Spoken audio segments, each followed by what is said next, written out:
Bonjour à tous et bienvenue sur Piston et Boulon, ma chaîne de restauration. Alors aujourd'hui, c'est l'allumage. Et c'est parti. Alors aujourd'hui, on change l'allumage, bobine, condensateur, érupteur. Puis après, il faudra tout régler. Bon, pour sortir le condo, là, il faut démonter tout. Et donc, c'est parti. Hein. Je sais pas si c'est la rondelle qui coince ou quoi, mais oui, c'est ça, c'est la rondelle qui coince. Faut le faire quand même.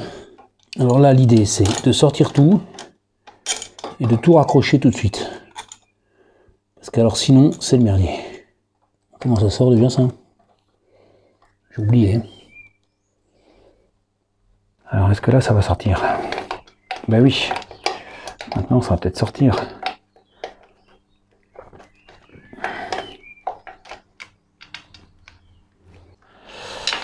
Voilà. Arme absolue, c'est ça et ça. C'est-à-dire du gis sur un tournevis à frapper. On met en tension.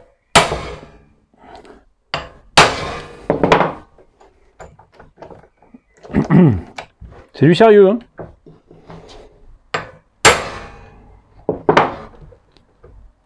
Ouais, celle-là elle est venue, c'est bon. Et elle est venue du premier coup, voilà. Donc ça, c'est bien l'arme absolue.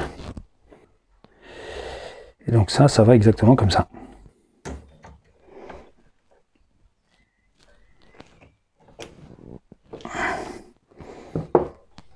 Voilà.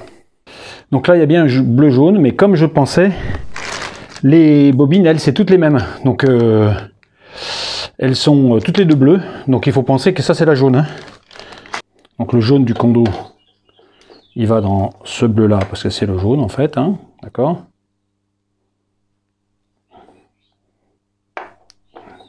Et je dois en avoir un autre, c'est celui-là, je pense.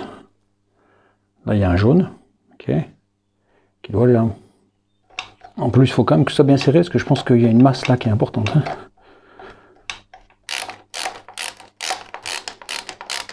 Et là, bon, on va voir si on fait pas quelque chose un peu esthétique comme ça en coupant hein, quand même. Hein. On verra après. Bon, allez, on passe de l'autre côté. C'est pas vraiment très commode. Voilà, c'est bon. Bon, tout est branché. Il faut remettre tout le bazar dessous. Il y a tellement de trucs qui vont ensemble là que j'ai du mal des fois à tout trouver. Je pense que c'est un peu plus haut, non? Ah, il faut trouver le trou là. Un peu plus bas. Là, c'est bon. Voilà. C'est bon. Et ensuite, rondelle, écrou. Clé de 10.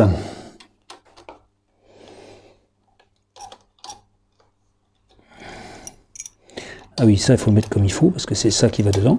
Tac.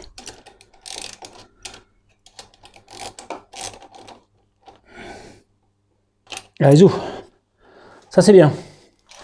Ça, il faut que ça revienne comme ça. C'est important, il ne faut pas que ça coince, c'est l'accélérateur. Ça c'est bon, tout est branché. Et ben voilà.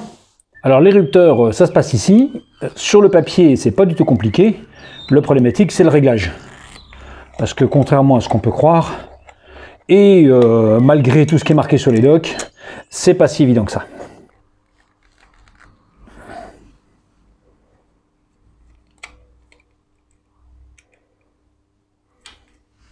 Voilà, une petite clé pour enlever tout ça et le remettre sur le nouveau.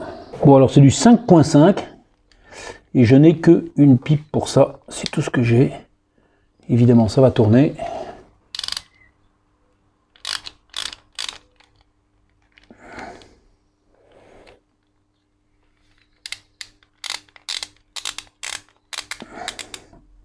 Alors, il doit y avoir un droit et un gauche.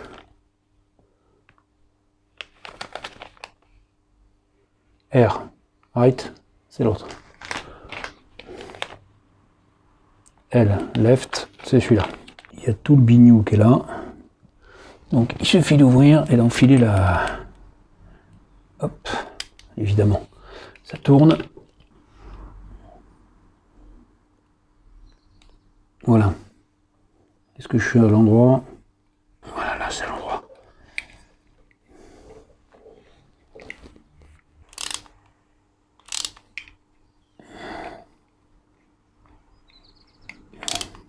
Voilà, bon, il n'y a plus qu'à revisser. Et ça, bien sûr, c'était la partie facile. Parce qu'après, il faut caler tout ça. Je change l'autre et on voit le calage ensemble. La première chose, c'est de régler l'écartement des rupteurs. C'est pas qu'il faut absolument que ce soit pile poil, mais il faut surtout que ce soit les mêmes des deux côtés pour des problèmes d'avance. Ça se fait normalement avec la grosse platine. Comme je ne l'ai pas touché, ça devrait pas être trop mauvais. En fait, j'ai tourné de manière à voir ici l'écartement maximum. J'ai sorti, j'ai eu du mal à les retrouver, mes cales d'épaisseur. La 0,3, elle passe à l'aise. La 0,4, elle frotte bien. Nickel. Bon, on va essayer de régler l'allumage parce que c'est vraiment le merdier. Donc, ce qu'il faut, c'est tourner pour repérer le point de compression. Je commence à gauche, c'est tellement plus simple. Voilà, là, je sens la compression. Donc maintenant, LF. Alors, le problème, c'est que il faut arriver à être en position aussi où on peut tenir la clé. Left fire, LF. Alors moi, j'accroche ça avec un tendeur. Contact. 12 volts, je ne sais pas si vous voyez grand chose sur le cadran, mais c'est pas grave. J'ai mis d'un côté à la masse, et puis de l'autre côté, je mets ici. Et là, il faut rien que bouge et serrer. Alors c'est...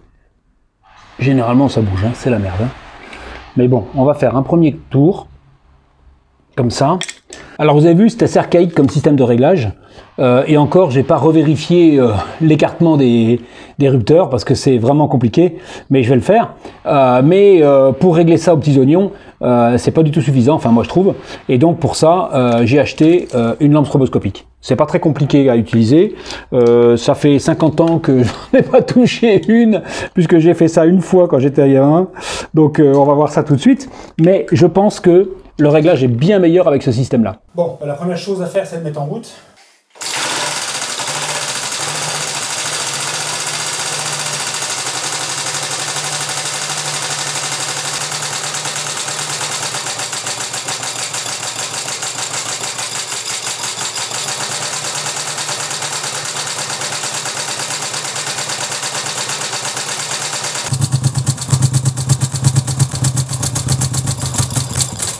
Bon, évidemment, on peut aussi faire le réglage un peu à l'oreille. C'est ce que j'ai toujours fait, il faut le dire. Mais c'est un peu compliqué à faire. Et puis, bien sûr, à chaque fois, il faut démarrer.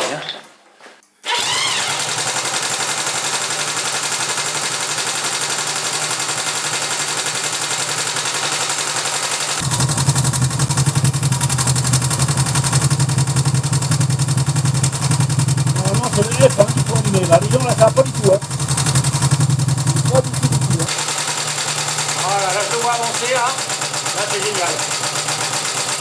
Là il est impeccable. Là on voit bien, super. On va vérifier de l'autre côté.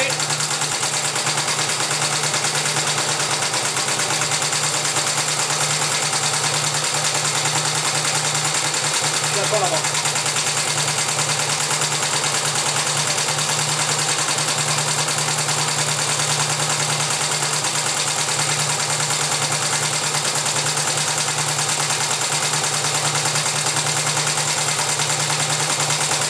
Je sais pas ce qu'on va voir à la caméra,